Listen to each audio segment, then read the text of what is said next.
Ladies and gentlemen, it has been quite some time, but here I am, I'm back again, and we are going to be watching the wonderful Crisis versus Deimos. I must say it's very sunny outside right now in the UK, which is in itself quite distracting, but it's also causing some secondary problems in terms of hay fever, so there might be the odd going on.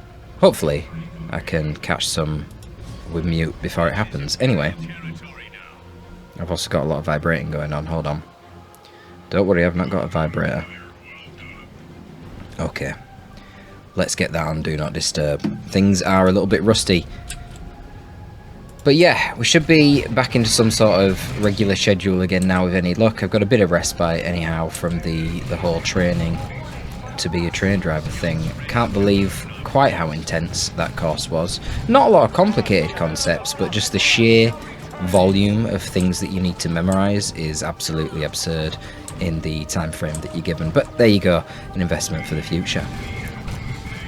We have double Guardians versus double Scouts, so pretty conventional there. Obviously you want your Banshees on the attacks, and you want your Guardians to meet the Scouts. This is a nice situation here. Farseer to tie up the attacks in melee while the Guardians can get a little bit of pew-pew as they chase.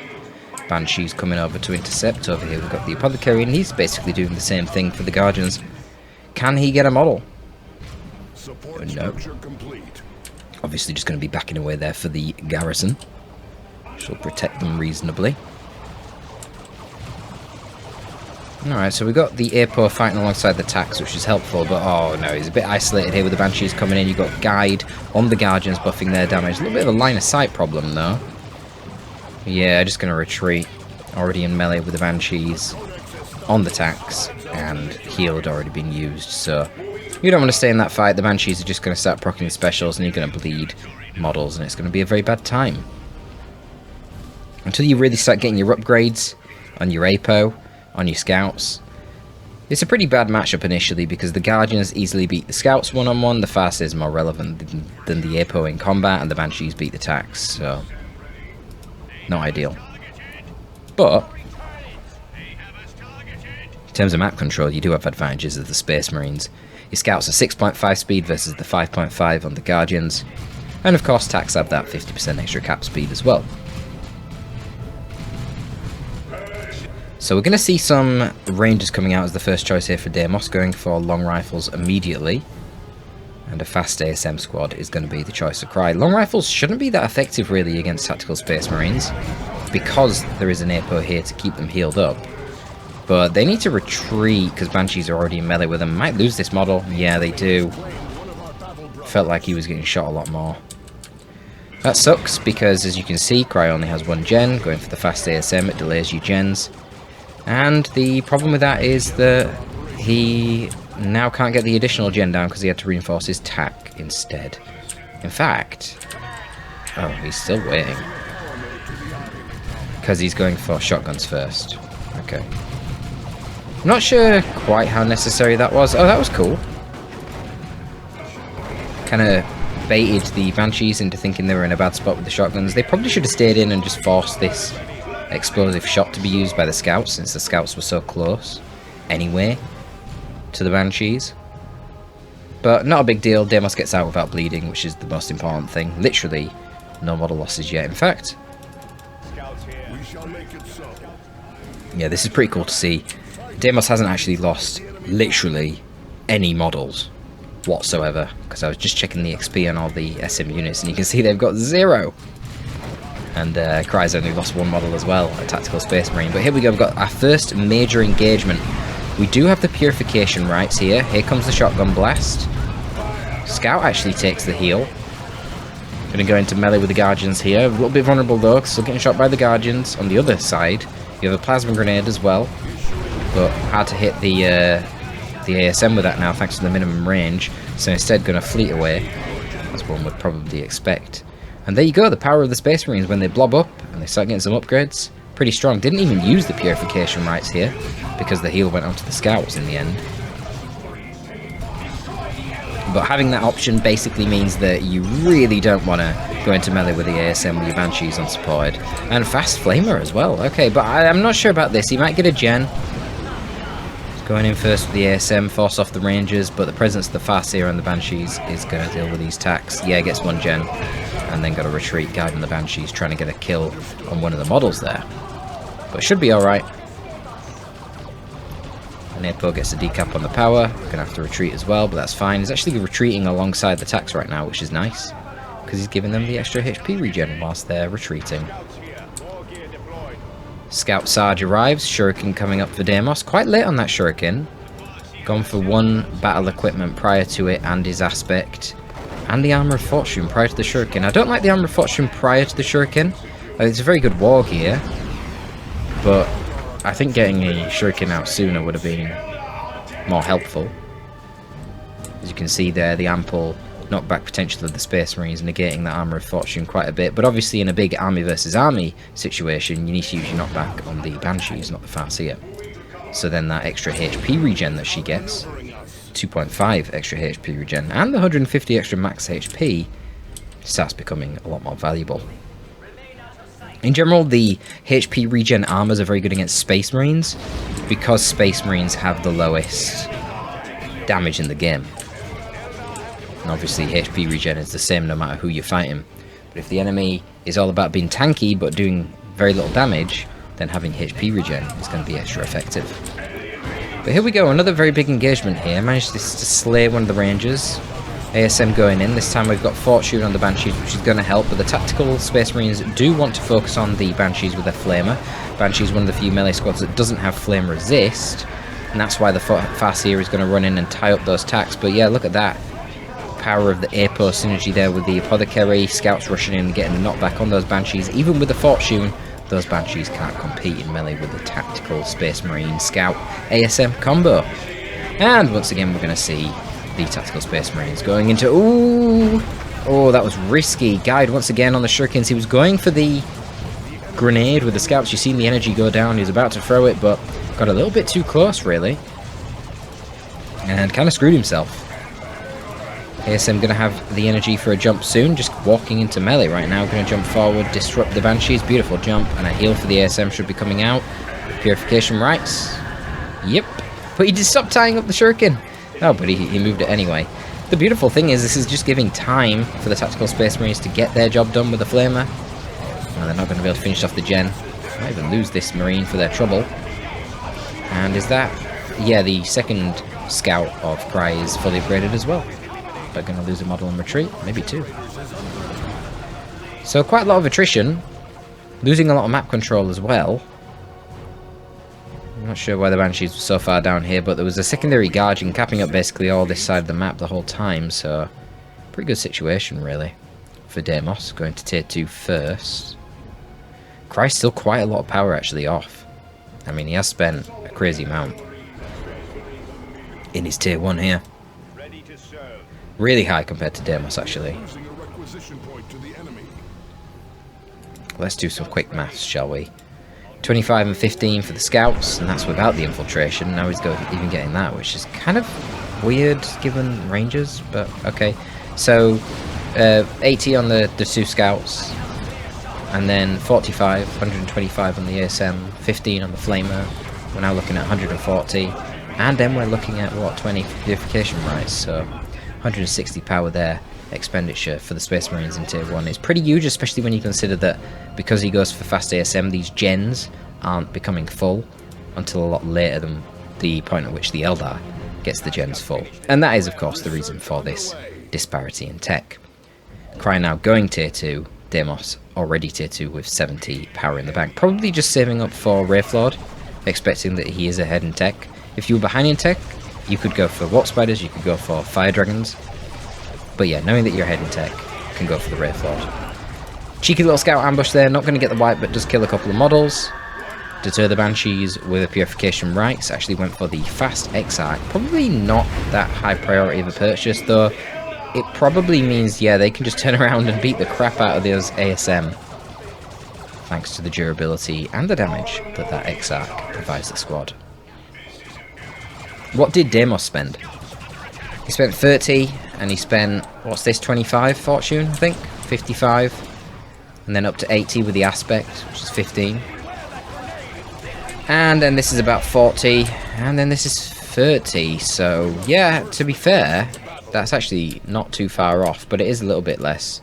What's this come to? About 145, 150 versus the 160 of the Space Marines. But like I said, the difference is that the Eldar get their gens up first anyway, so if they spent the same amount of power, the Eldar will still get to tier 2 first. That is the disadvantage of the ASM first build. But Guardian's getting out-traded in the corner by the Tactical Space Marines. That is, of course, a big benefit of them. ASM don't really want to be in melee with the Farseer with Fortune. Not really great for them. They're more about their disruption. They're not really high damage dealers. Certainly when she drops Guide on herself, that is not a good situation to be in. And we are going to see the Wraithlord coming out now for Deimos. Cry is ending up floating a hell of a lot of requisition here. I'm curious to see what he goes for. You would expect if this was the old patch, you'd just drop down a squad of Tactical Space Marines here, but you can't do that anymore. You can only do the Stern Guard, and they do cost power. I'm not sure how much power. I guess that's what's coming in right now. Nice thing is, it's supplemental AV to deal with the Wraithlord with the Vengeance rounds. Yeah, opening up on the generators, doing some good damage with the Vengeance rounds with the generators actually there. Scouts probably wanted to move away, start putting some pressure on the VPs. Cry's a little bit behind on the VPs. We've got fights opening up over here. We've got the Blob. No Sergeant yet on the tax, leaving them pretty vulnerable. No one, they shall know no fear is problematic. And yeah, Banshees kind of going to town right now. They're fighting tier 1 Space Marines because the tier 1 Space Marines haven't got their leaders. And Devastator's coming out. So yeah, Last Cannon going over to deal with the Wraithlord. No shoulder-mounted shuriken on the Wraithlord yet, just the wrist-mounted one. Not very good for its chasing DPS, but it's doing something. This is not a good spot for the scouts. Don't know why they weren't infiltrated, and honestly, they should have gone to deal with that VP a long time ago. 2 models going down on these scouts. Wraithlord has been baited into the last cannon, which is a good situation for Cry. Rotates the Stern Guard in very good timing, actually, and now has a Melter Bomb coming on the way. This is a lot of AV potential, to be fair. But, whoa, I was going to say, why is he turning around? No energy right now for the Melter Bomb. What is it, 30? Oh, they do get into melee with the Shuriken. A bit of a mess up there from Deimos. Set up a little bit too close. I'm not sure, it might be 40 energy for the Melter Bomb. So it is, it's 40, so he gets the Melter Bomb, but the last cannon's a mile away. So he's not going to finish it off. Oh, he has Vengeance rounds.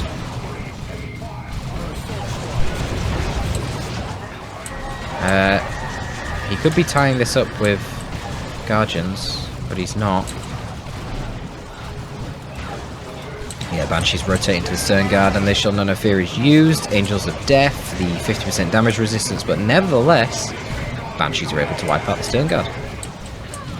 I feel like that was a bad engagement for Deimos for most of it, and then Cry just completely threw it. Committing way too hard with the Stern Guard there to kill a Wraithlord, which honestly wasn't even doing that much. Cry is really far behind in VPs is the problem, I think, because he lost that one scout squad. His one scout has been competing with 2 Guardians, which is not ideal. And the Guardian over there now getting a Warlock in addition to the battle equipment is going to be able to be even... What? He killed it in the base with another Melter Bomb. Damn. I'm not sure how that really happened, to be honest. What the fuck? There were Guardians around to repair it. It should have had the 50% damage resistance in the base. Brilliant. I can't believe that I just missed that. No stimulants for extra damage on the Melter Bomb. Yeah, I really don't get it. I guess it really did get that low, but it shouldn't have got that low. I don't know why Deimos kept the Wraithlord around. It was kind of messing around over here for ages. It could have just fought those ASM in melee, and the Banshees or Farseer should have fleeted into the Stern Guard way before. The Guardians should have gone into melee with the Stern Guard way before. Strange. But at least Cry lost the Stern Guard as well, so kind of a bit of an even trade, I suppose, losing the Stern Guard, losing the Wraithlord. Both players now, as you can see, very depleted resources, both stuck in tier 2. The main advantage here, I'd say, goes to Deimos because of the VP situation. Pretty good map for VPs as well. Yeah, Ranger support here with Kinetic Pulse is going to be pretty brutal against those scouts. Nice little Plasma Grenade hitting the Sergeant as well. Redistributing a lot of damage around there to the scouts. Getting rid of them pretty easily.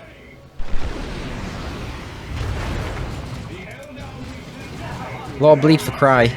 Losing those tier 2 leaders on your Space Marine squads is not ideal. Gotta keep them replaced though, they really are vital for these engagements. Pretty scary situation there, potentially. Guided Banshees in retreat and you've only got 2 models on your attacks anyway, not ideal. Problem here is this Shuriken. No energy on the ASM to actually deal with that. Las Cannon redundant as well now, due to no vehicles around. Gravity Blade. Fair enough. Yeah, units just isolating one another, forcing one another off one by one.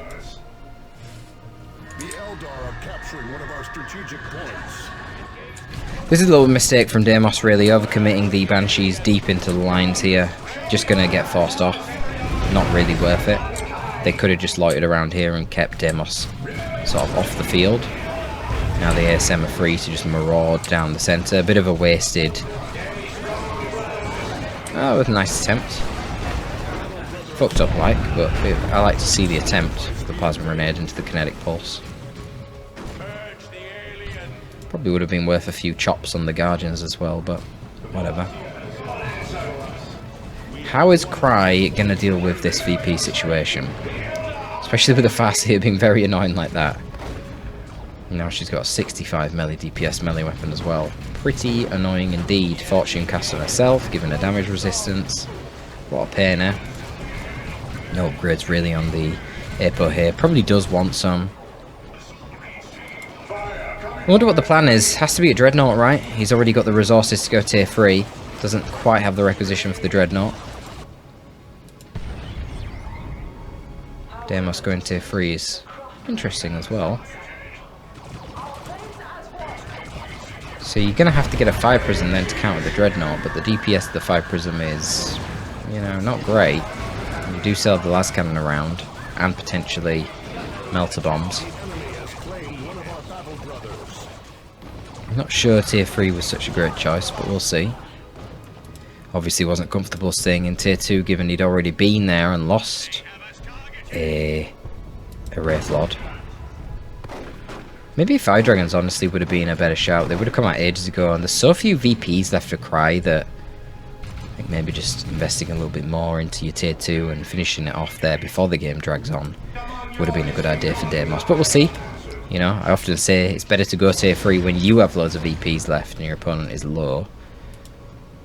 It's just Eldar tier 3 is kind of meh. Not too convinced by it. So we'll see what his choice is, because indeed he is going to be dealing with a Dreadnought right now. Cry's getting so low on the VPs, man. This is becoming quite urgent for him. Less than 60 to 410 for Deimos. This is going to be incredible if he can make a comeback from here. Surely not. So he sees the Dreadnought, and straight away that's going to be a Fire Prism to counter that. Just going to need to be careful about Melter Bombs. You know, Fire Prism shouldn't really get threatened by a Las Cannon Dev. They've got similar range, and the Fire Prism, as long as it's using its Disperse Beam, can guarantee knock over the setup team's pursuing. But we'll see. If the Fire Prism gets snared by the Melter, the Dreadnought can start chasing it into melee and can cause problems because Fire Prisms are very squishy. It's going to require some decent micro, to say the least.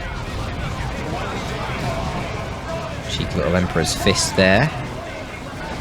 Attack's got to get out of there. They're going to be bleeding. Really can't afford this bleed. Where's the heal? No heal? No, really late on the heal there. A little bit of a micro mess up.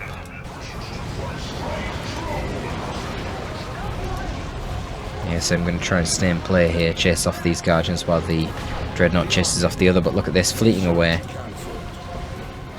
And now the Fire Prism can unload on the Dreadnought. The Dreadnought is upgrading to the multi-melter.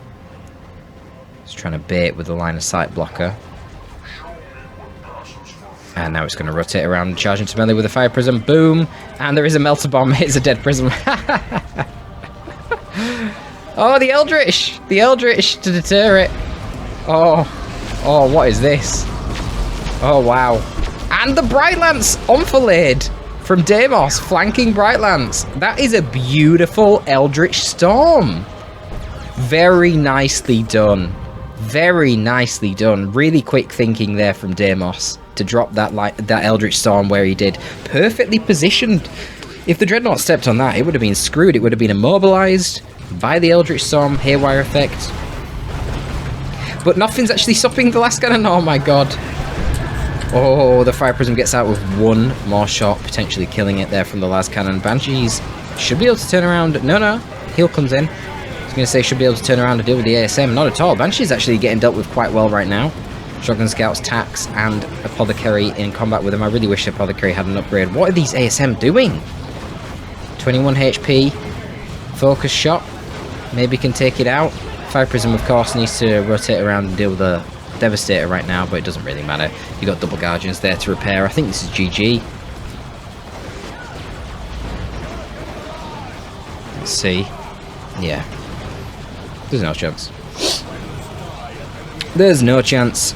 He lost basically all of his assets there, Cry, but that was a beautiful Eldritch. That really saved Deimos. That could have been a tricky situation. I mean, he had plenty of time still. He was still 400 VPs, but it was a beautiful thing. Had he not had that Eldritch, that would have been a dead Prism for sure. Snared by the Melter Bomb, the Melter Dread would have got into range and ripped it to pieces very quickly. Really good, quick thinking by the Deimos. And then the trap. The pincer attack with a Bright Lance on the rear. Awesome. Great to see. Yeah, tricky one. I think it's hard. You really do want to, and it's not only want to, you really need to commit to bashing the Eldar as the Space Marines, especially as the Apothecary, but some of those bashes really just ended up costing Cry a lot more than they got him, and that was a shame. It definitely held him back. Losing the Scouts in Tier 1 was huge, couldn't really compete with then the Double Guardians running around on map control. Wraithlord obviously didn't achieve too much with Deimos, but didn't really matter because he had the economic advantage. There's potential that more investment in Tier 2 things would have been useful, but it doesn't matter. Deimos won anyway, quite convincingly in the end, with a 400 victory position to the 19 of Cry. That's going to be all from your boy Torpid this time. I am signing out. Goodbye. Torpid out.